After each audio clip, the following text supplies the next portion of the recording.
იცით, უწყვეტი პროტესტის პარალელურად ალგორითმის სტუდია მთლიანად დაეთმოთ ახალგაზრდებს. დღეს ჩვენი სტუმარი არის ადამიანის უფლებათა ცენტრის იურისტი ალექსი მერებაშვილი. გამარჯობა ალექს, მადლობა რომ ხარ ჩვენთან ერთად. მოგესალმებით, მადლობა მოწვევისთვის. ზოგადი კითხვით რომ დავიწყოთ, პირველ რიგში შენს პოზიციაზე გკითხავ, არა როგორც ადვოკატის, არამედ როგორც სამოქალაქო აქტივისტის, იმიტომ რომ ხშირად გხედავთ, ხშირად კი არა უწყვეტ პროტესტში ხარ ნამდვილად უწყვეტად ჩართული და რამ გამოიწვიეს, რამ განაპირობა, რომ გამოხვედი სახლიდან, გამოხვედი კომფორტის ზონიდან და იბრძვი, ასე ვთქვათ, რაღაც იდეისთვის. მოგესალმებით, კიდევ ერთხელ მივესალმებით ეს მაყურებელს. ავიწყოთ იქიდან, რომ 21 წლის მოვლენები, როცა პირველად შემოიტანეს ეგრეთ წოდებული რუსული კანონი, სინამდვილეში რუსული კანონი, მოკლედ, რომელიც პირდაპირ არასამთავრობო ორგანიზაციებისა და ონლაინ მედია პლატფორმების მიმართ იყო მიმართული, წინააღმდეგ იყო მიმართული. პირველად ამ პროტესტში ხშირი მონაწილეობა მქონდა, ვინაიდან აქედან უკვე გამოჩნდა საფრთხე იმისა, რომ მიუხედავად იმისა, რომ დეკლარირებულად თითქოს ევროპულ და დემოკრატიულ საზოგადოებას ვაშენებთ, ამან გამოაჩინა საფრთხე იმისა და ნიშნები პირველი, აშკარა ნიშნები იმისა, რომ რეალურად ჩვენ არ მივდივართ დემოკრატიის მშენებლობისაკენ და რეალურად უფრო ავტოკრატიული დიქტატორული მმართველობისკენ მივდივართ, სადაც მნიშვნელოვანი არა ადამიანის ინდივიდუალური ადამიანის უფლებები, არამედ მმართველი, ეგრეთ წოდებული ელიტის გადაწყვეტილებებია მნიშვნელოვანი და ამ გადაწყვეტილებების მიხედვით უნდა იცხოვროს საზოგადოება. ამ პროტესტში ვიღებდი აქტიურ მონაწილეობას. უნდა აღვნიშნო ასევე სხვათა შორის, რომ 2024 წლის საპარლამენტო არჩევნების შემდეგ გამოსვლებში მე არ მიმიღია მონაწილეობა, არც გურში არ გამოსულვარ და არც თბილისში არ გამოსულვარ, იმიტომ რომ აქაც პირდაპირ მინდა დავაფიქსირო, რომ გასაგებია, რომ ქართულმა ოცნებამ გააკეთა ის, რაც გააკეთა, ხო და ამას ველოდებოდით კიდევაც, ხო და ყველაზე მეტად საწყენი იყო ის, რომ ოპოზიცია შეხვდა მოუმზადებელი ამ ყველაფერს, ანუ შესაბამისი მექანიზმები, შესაბამისი რესურსები არ დაუპირისპირა, მეტიც გვეუბნებოდნენ, რომ თანამშრომლობდნენ, სინამდვილეში აღმოჩნდა, რომ არავითარი თანამშრომლობა მათ შორის არ იყო და პირადად მე ვაკვირდებოდი ერთ-ერთ უბანს და იქ დავინახე ამ ეგრეთ წოდებული თანამშრომლობის შედეგები, ხო რომ უბანზე ფაქტობრივად მარტო მე ვიყავი, რომელიც აკვირდებოდა და აკონტროლებდა იმას, რომ საარჩევნო კოდექსის მოთხოვნები დაცული ყოფილიყო. სხვა არც ერთი პოლიტიკური პარტიის წარმომადგენელი ესე აქტიურად არ იყო ჩართული ამ პროცესში, მით უმეტეს თქვენი ვერ დაინახავდით ვერავითარ კოორდინაციას. შემდეგ ანუ როდესაც დაიწყო მაგალითად საუბარი იმაზე, რომ რეგისტრატორები რაღაცეებს აკეთებდნენ, ამავდროულად უნდა აგვიხსნათ, ხო, ამ პოლიტიკურმა პარტიებმა რატო მისცეს საშუალება ამ რეგისტრატორებს ამის გაკეთებისა, იმიტომ რომ ყველა თითოეულ მათგანს ყავს წარმომადგენელი საარჩევნო კომისიებში, რომელთაც შეუძლიათ აკონტროლონ ნებისმიერი პროცესი და ეს არ გაკეთებულა. კოორდინირებულად მთლიანი უბრის გაკონტროლება შეიძლებოდა, მაგრამ ეს არ გაუკეთებიათ, ამიტომ ვიყავი გაბრაზებული, ამ ყველაფერს დღესაც გაბრაზებული ვარ და ამის გამო მე მაგალითად ამ საპროტესტო აქციას არჩევნებთან დაკავშირებით არ შევუერთდი, თუმცა უკვე 28 ნოემბრის განცხადება იყო პრემიერ-მინისტრისა, რომელმაც პირდაპირ განაცხადა, რომ ფაქტობრივად ერთ თვეში უარყო ის დაპირება, რომელიც საკუთარ ამომრჩეველს მემეცა, რომ ღირსებით და მშვიდობით და კეთილდღეობით მიდიოდნენ ევროპისკენ და პირდაპირ განაცხადა, რომ არავითარი ევროპა აღარ იქნება, არავითარი მოლაპარაკებები აღარ იწარმოება ევროპის მიმართულებით და თუმცა რაღაცა პერიოდამდე ალბათ ისევ თავის ელექტორატზე გათვლილი და მოსყიდულებზე გათვლილი, აი 2028 წლამდე გააჩერს ან ჩვენ. ხო, ანუ ვადებს ამ შემთხვევაში აღარ აქვს, ხო, ან ჩვენთვის არის გამოყურული პირდაპირ მნიშვნელობით მოგეთვალე თავის ამორჩევას კი აჩერებენ, რომ 2028 წლამდე ასე თორე მერე ხო, 2028-ში მე 2032 წლამდე გადაიწევს, მე 2040 წლამდე გადაიწევს და აღარ დასრულდება ეს გადაწევა, ხო? ამის შემდეგ უკვე ამ პროტესტებს, რაც მოყვა ახალგაზრდების დაკავება და შემდეგ უკვე დაკავებული ახალგაზრდების მიმართ ანგარიშს სწორება, ხო? ეს უკვე რა თქმა უნდა ცდება ყოველგვარ, არ ვიცი, გათანაბრებულია პირდაპირ წამება იყო რამდენიმე საქმე მეც მაქვს წარმოებაში მათ შორის გორელი აქტივისტებისა რომლებიც დაექვემდებარებიან წამებას არა ადამიანურ მოპყრობას აღარ ვიტყვი იმიტომ რომ პირდაპირ იყო წამება პირდაპირ იყო დასჯის მიზნით როდესაც ურტყამ ადამიანს როდესაც აშინებდა ეუბნები შენ არ უნდა გამოსულიყავი აქციაზე და მომავალშიც არ უნდა გამოხვიდე თორე ეს დაგემართება ეს არის უკვე პირდაპირ წამება ხო და ვნახეთ ჩვენ რომ არც ერთი პოლიციელის მიმართ პასუხისმგებლობაც ანუ შენიშვნა და საყვედურიც კი არ შენიშვნა და საყვედურიც კი არ გაუკეთებიათ ხო და პირდაპირ ვნახეთ ასევე რომ მაიდენტიფიცირებელი ნიშნების სპეცდანიშნულების რაზმის წევრებს ეგრეთ წოდებულ სპეცდანიშნულების რაზმის წევრებს არ ქონდათ რაც ასევე მიუთითებს იმაზე რომ პირდაპირ მათ მწვანე ქონდათ ეძალათ ადამიანებზე და რაც კიდევ უფრო სამწუხარო ანუ ძარცვა განახორციელეს ამ ადამიანების ანუ არაკმარეს ის ფიზიკური შეურაცხყოფა ცემა და უკვე ქონებები წაართვეს ერთ-ერთ საქმეზე მაგალითად მე ვითხოვ რომ არა მხოლოდ უფლებამოსილების გადამეტების მიმართულებით უნდა მიდიოდეს გამოძიება არამედ წამების მიმართულებით უნდა მიდიოდეს გამოძიება და ყაჩაღობის მიმართულებითაც უნდა მიდიოდეს გამოძიება იმიტომ რომ შესაძ ადამიანს ძალადობით ცემით ართმევ საკუთარ ქონებას ხო ეს არის ყაჩაღობის მაკვალიფიცირებელი განმეორება. აი ამ ყველაფერმა იმან რომ წაქცეულ გათიშულ ადამიანებს ციხლებს ურტყამდნენ უმოწყალოდ ხო მიმიყვანა იმ აზრამდე და იმ დონემდე რომ მე ჩემი კომფორტის ზონა უნდა დამეტოვებინა და უნდა გამოსულიყავი გარეთ იმიტომ რომ ფაქტი არის რომ აღარ არის სახელმწიფოში შესაძლებლობა იმისა რომ სამართლებრივი გზებით რაიმე შეიცვალოს ხო რაიმე დადებითად გადაწყვეტს დღეს თუ ჩვენ გავჩუმდებით ამაზე დღეს თუ მაგალითად ალთანდიპის მიზის ცემაზე გავჩუმდები და შევარჩენთ ჩვენ ამ ყველაფერს პოლიციას დღეს თუ ამ დაკავებულ ადამიანებზე გავჩუმდები და შევარჩენთ სახელმწიფოს რომ უსამართლოდ დაკავებული ადამიანები უნდა ისხდნენ ციხეში ხვალე ჩვენ მოგვადგებიან აუცილებლად ხო და ხმის ამომღები აღარავინ დარჩება და თვითონ ქართული ოცნების ამომრჩევლებმა და მხარდამჭერებმაც უნდა იცოდნენ და გაისიგრძენენ კანონის ყველაფერი რომ ხვალ თვითონ გახდებიან მიუღებელი საკუთარი პოლიტიკური გუნდისათვის და მაგალითები წინ აქვთ არაერთი ხო იქნება ეს გიორგი გახარია რომელიც ნომერ პირველი ასე ვთქვათ ქართული ოცნების წარმომადგენელი იყო და სხვა ის ქართული ოცნების მხარდამჭერები რომლებიც ერთდროს ერთგულად უდგნენ ამ პოლიტიკურ პარტიას და ერთადერთი ეს ყველაფერი რასაც ემსახურება არის ის რომ დისკრედიტაცია მოხდეს ამ პროცესისა და როგორმე გაგვაჩუმონ იმიტომ როგორც ვამბობ თუ გაგვაჩუმეს ბოლომდე გაიტანენ ყველაფერს ამ დღეს თუ ჩვენ გავჩუმდებით ხვალ შანსი აღარ გვაქვს რომ მათ ნებისმიერ სახის გადაწყვეტილებას წინააღმდეგეთ და არ ვიცი ამაზე ცუდი და რთული და უარესი გადაწყვეტილებები რა შეიძლება მიიღონ არ ვიცი თუმცა დარწმუნებული ვარ რომ მიიღებენ იმიტომ რომ ყოველ ჯერზე როდესაც მეგონა რომ კონკრეტულ ფსკერს არ გახვედრდნენ მაინც ჩადიოდნენ და ყოველ ჯერზე მაოცებდნენ როდესაც პროევროპულ და პროდასავლურ კულტურას მეტარებელ ხალხს ანუ ქართველ ხალხს პირდაპირ და ღიად უცხადებ რომ აღარ მიდიხარ ევროკავშირისკენ და ეს ძლივს გაღებული კარი უნდა გამოგიხუროთ გამოვედით და კი ხედავ რაც გავაკეთეთ მხოლოდ ევროკავშირის რეზოლუცია კამარა აი შედეგი რო თქვა სამწუხარო შედეგებთან ერთად რასაც სამწუხარო დემონსტრაციის მონაწილეები ვიღებთ ჩვენს თავზე. ახლა რაც შეეხება კანონის კუთხით მინდა გითხო, იცი რომ რეპრესიული მანქანა მოძრავებულია, გამკაცრებული არის ზოგჯერ 5-ჯერ, 10-ჯერ და მეტი მოცულობით არის ზოგიერთ შემთხვევაში გაზრდილი ჯარიმების და სანქციების მოცულობა. ქართული ოცნების დე-ფაქტო ხელისუფლება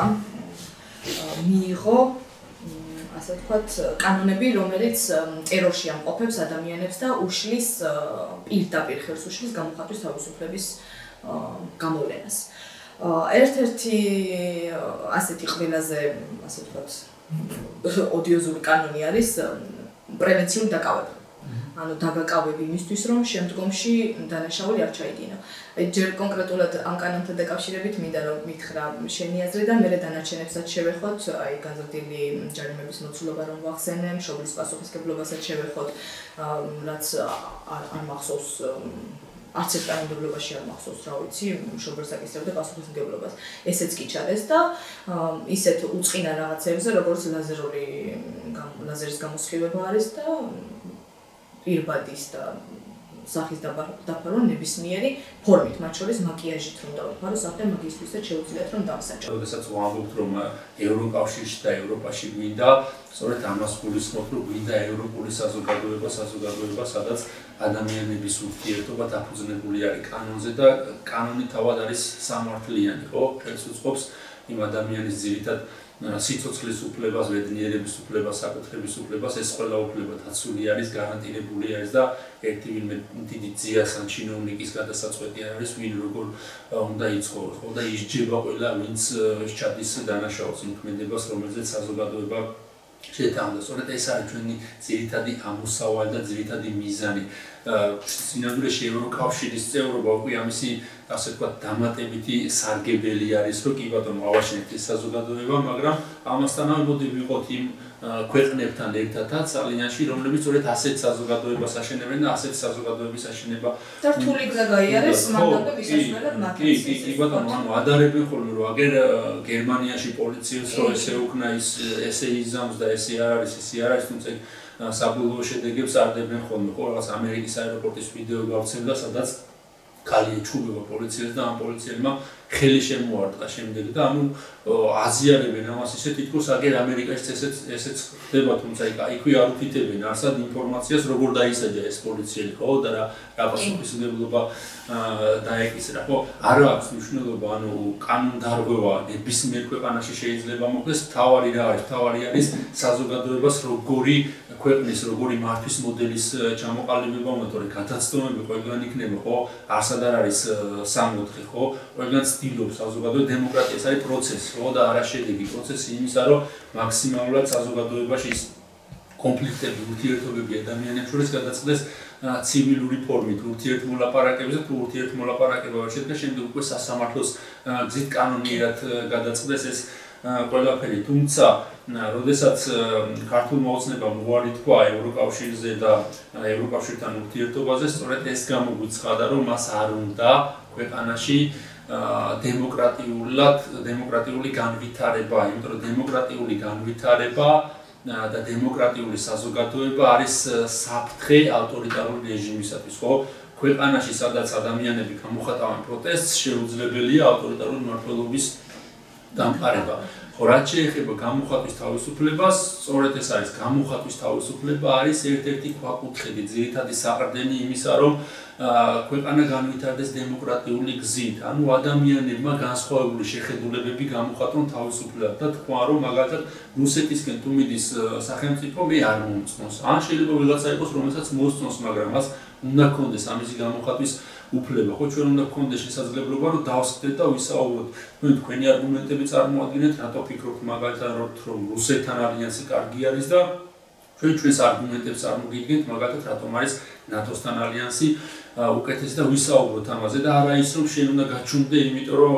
ევროპისკენ ახარ, შენ უნდა გაჩუნდე, იმიტომ რომ რუსეთთან ხარ, ანუ ერთი მხრიდანაც და მეორე მხრიდანაც. ხო, სამწუხაროდ სწორედ ეს არის, ამას ვამბობ, რომ გამოხატვის თავისუფლებისკენ, სწორედ ამიტომ არის გადადგმული ეს საკანონმდებლო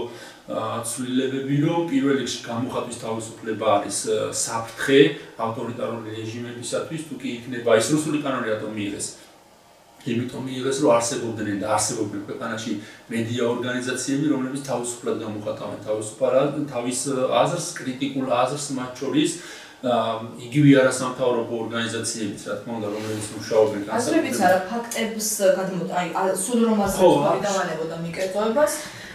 ამ მედიებს შეეძლოთ ფაქტი ზუსტად ისე მიეტანათ აუდიტორიამდე, როგორც არის და არა დამახინჯებულად. ხო,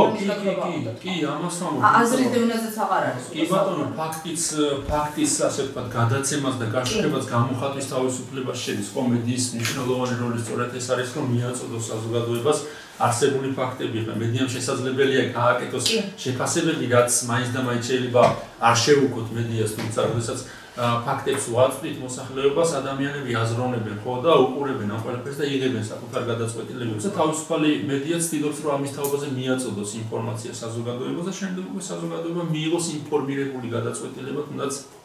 არჩევნებში, ხო, ამ პოლიტიკურ ძალას დაუჭიროს მხარი თუ იმ პოლიტიკურ ძალას დაუჭიროს მხარი. ჩვენ თუ გადავხედავთ ახლა პროსახელისუფლებო არხებს და ვინახავთ რომ ქვეყანა არის აპოვებული, განვითარებული, არავით არის პრობლემა არ არის და არ ვიცი მართლა ეს კრიტიკულად განწყობილი მედიები რო არსებობდნენ, შეიძლება დაგვაჯერონ როგორც ჩრდილო კორეაში, რომ უკვე ევროკავშირის წევრები ვარ და მოწინავე ქვეყანაც ვარ ევროკავშირში და ჩვენგან იღებენ გარკვეულ მაგალითებს და მათ შორის საკანონმდებლო ცვლილებებსაც, ამ ეტაპზე არა იქით იმას აჯერებენ, რომ ევროკავშირი დაშლის პირას არის. ხო, ივანიშვილის პრემიერ-მინისტრმა ირაკლი კობახიძემ განაცხადა, რომ ამერიკაში ტრამპმა ფარას შესახებ კანონის მოქმედება შეაჩერა იმის გამო, რომ თურმე საქართველოში კობახიძემ გადაწყვიტა, რომ ეს კანონი უნდა აემოქმედებინა, ანუ ამერიკამ ამის გამო შეაჩერა ამ კანონის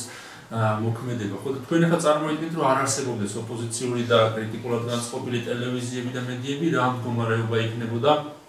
ქვეყანაში, ანუ ის იქნებოდნენ ის მედიები, რომლებიც სამთავრობო მედიები არიან. იგივე ბრიტანულ მოდელს რო აანონსებენ, გადმოიტანონ, სადაც როგორც თვითონ ამბობენ, ანუ არა მხოლოდ თვითრეგულირების მექანიზმი, ჟურნალისტური ეთიკის ქარტია, არამედ უკვე სახელმწიფო შეიძლება, მაგალითად მარეგულირებელ კომისია შეიძლება, რომ განსაზღვროს შინაარსი ამა თუ იმ გადაცემისა და შემდეგ უკვე დააჯარიმოს, ან არ შეიძლება ლიცენზიაც კი შეუწყვიტოს მაუწყებელს. ხო, თუ კი არ ვიცი ფიქრობენ, რომ რომელიმე ტელევიზიები fake news-ებს ავრცელებენ, საკუთარ ტელევიზიებს მიხედავენ ჯერ ხო? ამიტომ მიდის დარტყმა გამოხატვის თავისუფლებაზე და ეს ცვლილებებიც ამის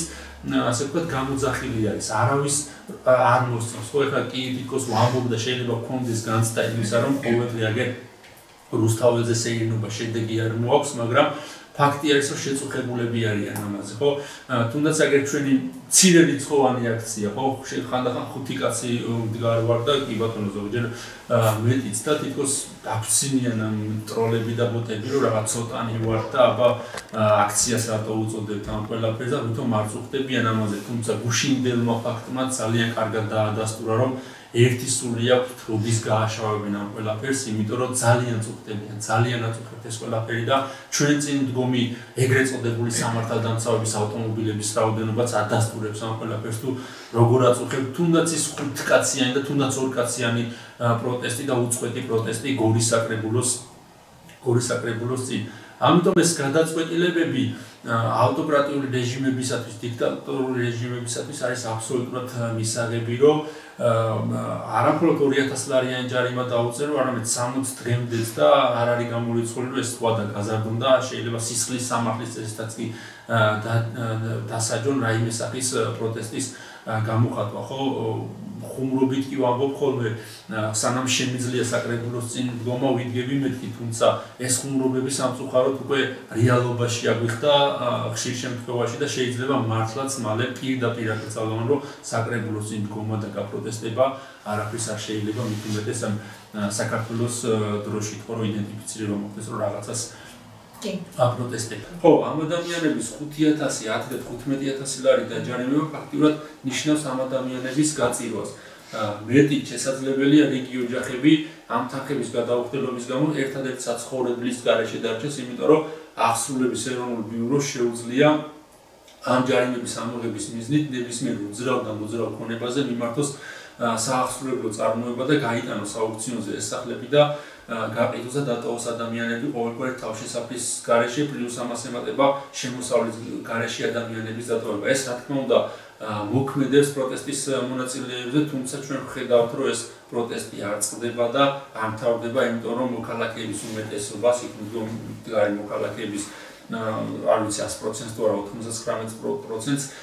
გააზრებული აქვს, რომ თუ კი დღეს მოხდება გაჩუმება, გაჩერება, სახლში დარჩენა, ხვალ უკვე აზრი აღარ ექნება აღარაფერს და ნებისმიერ ამის გავიკეთებენ, რისი გაკეთებაც მოესურვება და ის გადაწყვეტილებაც, რომ ადამიანის დაპატიმრება არის, შესაძლებელი დაკავება არის შესაძლებელი იმის გამო, რაც ჯერ არ ჩაუდენია თურმე, თუმცა პოლიციელი, ასე ვთქვათ, შეიძლება გონივრული ვარაუდი ქონდეს იმისა, რომ მომავალში შეიძლება მას სამართალდამცავი ჩაიდინოს და დააკავონ, ესეც რა თქმა უნდა ამის გამოძახილია და ჩვენ არაერთი ეგრეთ წოდებული გონივრული გადაწყვეტილებები გვინახავს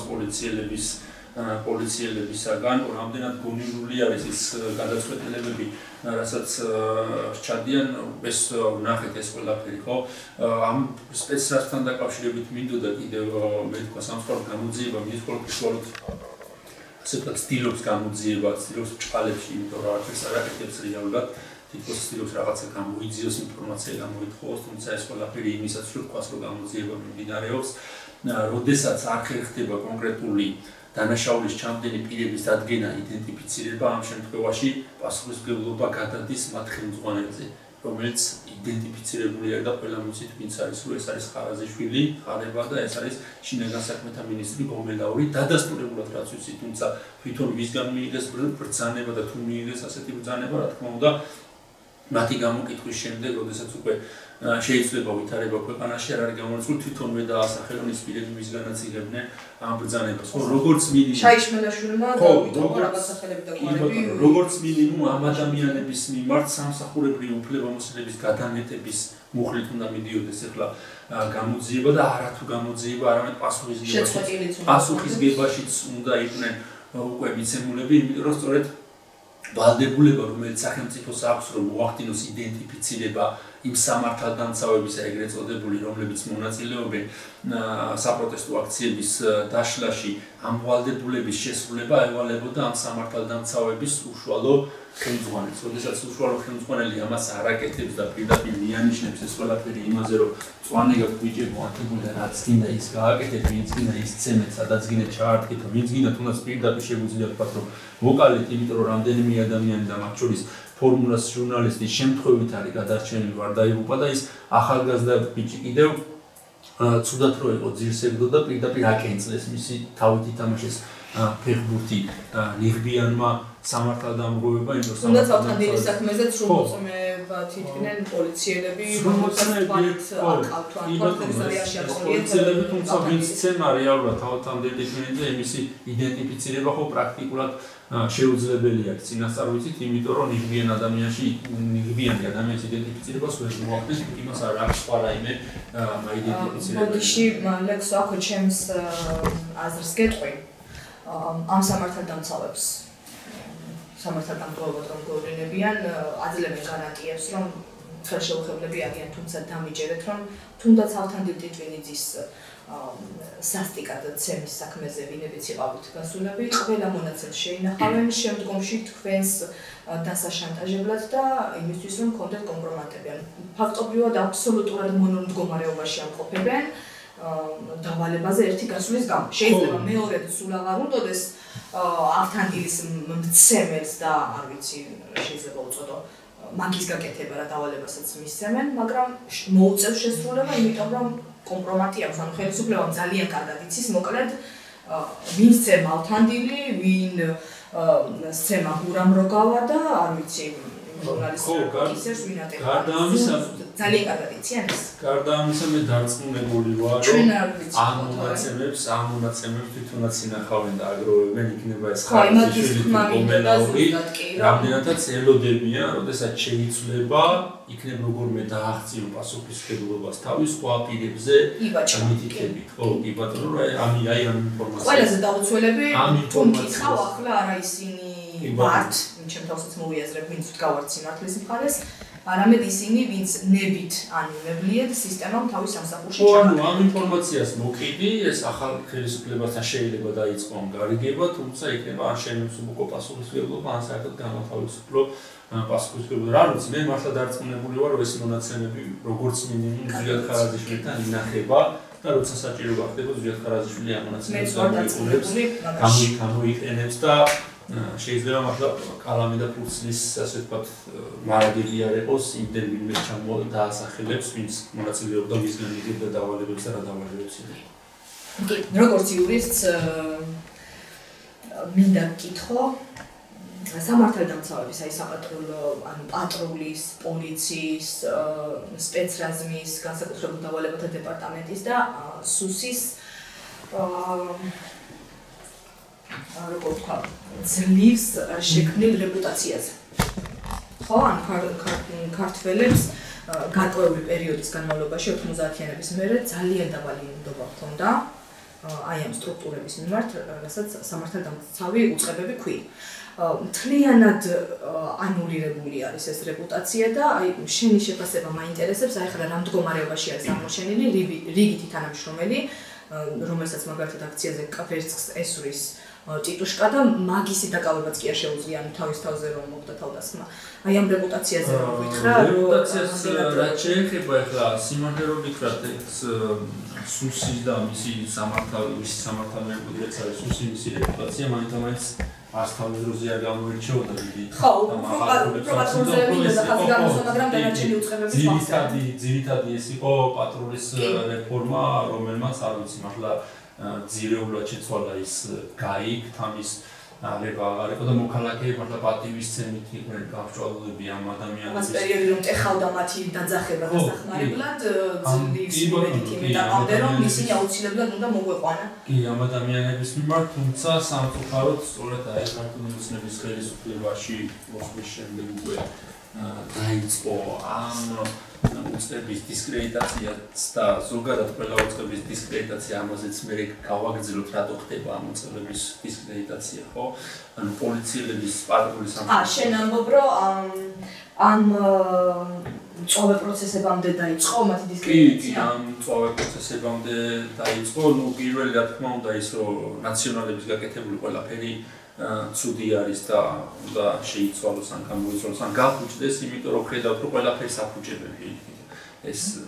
ქართული ოცნების წარმომადგენლები მანამდე დაიწყო, იმიტომ რომ ჩვენ ვნახეთ არაერთი საპატრულო პოლიციიდან გაშვებული ადამიანი, რომელმაც კანონშესაბამისი, თუმცა ქართული ოცნების თანამდებობის პირებისათვის მიუღებელი გადაწყვეტილება მიიღო და მე შემიძლია ვითხრათ ყოფილი თავდაცვის მინისტრის ძმა რო დააკავეს თუ გახსოვთ პოლიციის ან საპატრულო პოლიციის თანამშრომელმა რა დამოკიდებულება ჰქონდა თუ არ ვცდები ფიზიკურადაც შეეხო ამ პოლიციელს და შემდეგ ამ ასე ვთქვათ ძმის დასჯის ნაცვლად ეს საპატრულო პოლიციის ეს წარმომადგენელი გაათავისუფლეს სამსახურიდან და არაერთი ესეთი შემთხვევა რომელზეც სამწუხაროდ თავად პოლიციის თანამშრომლები ხმამაღლა არ საუბრობენ. შემდეგ უკვე ეს ბოლო მწვავე მოვლენება რა თქმა უნდა უკვე პირდაპირ დაადასტურა რომ საპატრულო პოლიციის წარმომადგენლები სამწუხაროდ თანამშრომლობდნენ ჩართული იყვნენ ამ დანაშაულებრივ გეგმებში და იგივე მსახიობის ცემის შემთხვევა, როდესაც გვარი გამოვიწყდა სამწუხაროდ ბახტაშვილიც იდგა იქ როგორც მახსოვს და პატრულის მიმართ ჰქონდა ეს პრეტენზია რომ ანუ უყურებდი როგორ ურტყამდნენ ადამიანს კრიმინალები და შენ ამაზე პასუხობ რომ ანუ მე არ ეხმარებიან პასუხობ რომ გამოვიძახე რაღაცა დამხმარე ჯგუფები შემდეგ ვნახეთ იქვე მიმდებარე როგორ გააცილეს საპატრულო პოლიციის თანამშრომელმა ეგრეთ წოდებული ბიტებით შეიარაღებული ტიტუშკები ხო ამ ყველაფრის მერე შეუძლებელია რა თქმა უნდა ნდობა არსებობდეს იგივე ნდობა საპატრულო პოლიციის მიმართ და ამ უწყებებისადმი ქართველი ხალხის ნდობის გაქრობა და ჩამოშლა ზოგადად ამ უწყებებისა ემსახურება სწორედ იმას რომ ვთქვათ რომ ჩვენ არ შეგვიძლია დემოკრატიული სახელმწიფოს აშენება უწყებებმა ვერ უნდა იფუნქციონირონ როგორც საჭიროა, იმიტომ რომ აღარც არის სინამდვილეში საჭირო, იმიტომ რომ ერთი კაცი არის ყველაფერი, ხო, ბიძინა ივანიშვილია ყველაფერი და რასაც ბიძინა ივანიშვილი იტყვის, ის უნდა გავაკეთოთ, რაღაც საჭიროა პოლიცია, რაღაც საჭიროა სასამართლო, პროკურატურა, ბიძინა ივანიშვილი თუ იტყვის, რომ გიორგი ბაჩიაშვილი არის დამნაშავე და უნდა მიუსაჯოთ 10 წელი, გააკეთებს ამას უბრალოდ ეს უწყებები ეხმარებიან ნოტარიულად აფორმებენ ამ ყველაფერს, რომ თითქოს შეიქმნას რაღაცა განცდა იმისა, რომ რაღაცა ხელისუფლების განხორციელება მიმდინარეობს. იგივე სამწუხაროდ აი მოსამართლეებზე აქციის დროს, როდესაც თავდასხმა მოხდა, კვერცხებით ესეც ხელისუფლების პასუხისმგებლობა არის, იმიტომ რომ ხელისუფლებამ ვერ უზრუნველყო ის და არ უზრუნველყო ჩემი აზრით ის, რომ მოსამართლეები ესე დამამცირებელ მდგომარეობამდე არ მიიყვანა, ხო? პირველი ის, რომ თავდახრილებს უწევდათ, რომ შესულიყვნენ იმ რესტორანში და მეორე ის, რომ მიეცათ აქციის მონაწილეებს საშუალება იმისა, რომ კვერცხები ესროლათ ამ მოსამართლეებისათვის, თუნდაც სიტყვიერი შეურაცხყოფა მიეყენებინათ და არ გამოცხადა დროულად იქ იმ სამართალდამცავი უწყებები, რომლებსაც უნდა აღიკვეთათ ეს ყველაფერი და არ ჩაეყენებინათ მოსამართლეები ამ ღირსების შემლახავ მდგომარეობაში, ნუ რამდენად სწორი იყო, გამართლებული იყო, არ იყო გამართლებული და საზოგადოების პროტესტი მოსამართლეების მიმართ, რა თქმა უნდა, გასაგები არის, იმიტომ რომ მოსამართლის მიმართ დამოკიდებულებას აყალიბებს ამ მოსამართლის მიერ მიღებული გადაწყვეტილებები, ხო, თუ კი და ყველა გადაწყვეტილება არის პოლიტიკურად მოტივირებული. ხო, ხედავთ ჩვენ რომ ყველა ეს როგორც მინიმუმ ადმინისტრაციული საქმეები, ხო, 600-მდე ადამიანია თუ არ ვცდები გასამართლებული და ერთი გამამართლებელი გადაწყვეტილება არ არის მიღებული. მტკიცებულებითი სტანდარტი ჩვენი კოლეგები ადვოკატები მიუთითებენ ყოველჯერ რომ არ არსებობს მტკიცებულებათა სტანდარტი რომელიც გვეთხოვდა რომ ესა თუ ის ადამიანი იყო სამართალდამკვევი და მოსამართლე სამწუხაროდ მაინც იღებს ამ გადაწყვეტილებას შესაბამისად გვიჩნდება საზოგადოებას ის განცდა რომ ეს მოსამართლეები ასრულებენ დავალებებს და სამწუხაროდ ამ განცდას კიდევ აძლიერებს ის რომ ერთი და იმავე მოსამართლეების ჯგუფს ანუ 6-მდე მოსამართლე არის რომელსაც ეწერება სამართალდამკვევის ეს საქმეები და იღებენ ერთსა და იმავე გადაწყვეტილებას. ხო, როდესაც ადამიანი მომმართავს როგორც ადვოკატს, რომ აგერ ჯარიმა მომივიდა და გავასაჩივროთ, კი ბატონო, გავასაჩივროთ, მაგრამ პრაქტიკულად 99.9% წინასწარ ვიცი უკვე რა გადაწყვეტილება უნდა გამოიტანოს მოსამართლემ და ვიცი რომ ეს გადაწყვეტილება არ იქნება ხო, არ იქნება მოქალაქის სასარგებლო, ერთი რაც არის ისთვისაც ვიბრძვით არის ის რომ მაგალითად ამოწურუჩი და ეროვნული საშუალებები და ეროვნულსასამართლოს მიმართოთ ერთი და მეორე საზოგადოებისაც რომ საზოგადოებას დავანახოთ რა ხდება სასამართლო სისტემაში რომ მიუხედავად იმისა რომ გავასაჩივრე რომ შემდეგ არ გვითხრან ხო რაღაც ქართული ოცნების წარმომადგენლებმა მაგალითად რომ იგემართა სასამართლოსთვის და იქნება და შენ სასარგებლო გადაწყვეტილებას იღებით. ანუ ეს ყველაფერი ეს მიზანმიმართულად მიმდინარეობს, სწორედ იმიტომ რომ ყველა ინსტიტუტი ჩამოიშალოს, დემოკრატიული საზოგადოება ინსტიტუტების რეპუტაცია განუდეს, კიდე ერთი ავტორიტეტი ბიძინა ივანიშვილი დაგვრჩება. ბიძინა ივანიშვილი იქნება, რომლის გადაწყვეტილებებიც იქნება შესასრულებლად სავალდებულო თითოეული. კი, ანუ ისე კი შემოგვასწავლეს ეს კაცი როგორც ერის ნათლია. ხო, ერის მომარჩენალი გახდა უკვე ფაქტიურად, ხო, ეს ფუნქცია უკვე შეთავსებული აქვს, იმიტომ რომ არიან ადამიანების ჯგუფი, რაოდენობა, რომელიც არ ვიცი, რაც არ უნდა რაღაც კრიტიკული მსუბუქად თქვა, პირდაპირ აგრესიაზე შეტევაზე გადმოდიან და შეიძლება ფიზიკური შეურაცხყოფაც კი მოგაყენოს სამწუხაროდ. მადლობა ლექსოს სტუმრობისთვის, მინდა წარმატება გისურვო შენ და შენი დაცვის ქვეშ მყოფ ადამიანებს. მადლობა მოწვევისათვის, პროტესტის წარმატება მართლაც მნიშვნელოვანი კი არა, გადამწყვეტი არის, თუნდაც იმაში, რომ ჩემმა პროფესიამ აზრი არ დაკარგოს. ამიტომ ჩემი საქმეები ვერ იქნება წარმატებული გამორიცხულში და ეროვნულ დონეზე რაიმე წარმატება მივაღწიო თუ კი არ შეიცვლება სისტემა და არ მივიღებ იმ სახელმწიფოს ან თავად თუ არ შეიცვლები და არ გახდები არაკეთილსინდისიერი ანუ სისტემას შემთხვევაში მაინც ჩემი პროფესია კარგავს თავის პროფესია ნამდვილად დატანხოს. მეგობრებო, ვინც ჯერ კიდევ ვერ გადაწყვიტეთ, უნდა ჩაერთოს თუ არა ამ აქციაში, ლექსომ გითხრათ, რომ მისი პროფესია დაიკარგება, აღარ იქნება მნიშვნელოვანი, მეც გეტყვით რომ დაიკარგება ჩემი პროფესია, იმიტომ რომ ქვეყანას თუ შეუჩერდება საერთაშორისო გადარიცხვის სისტემა SWIFT, მინდა ბანკში დასაქმებულ ადამიანებს გახართ, რომ თქვენი უდიდესი ნაწილი არ დაჭირდება არც ერთ კომერციულ ბანკს. ხო, და როცა თქვენი მოგადგენიან, ჩვენ საკრებულოსთან აღარ ვიდგებთ. ხო, კი, ასე რომ გამოდით.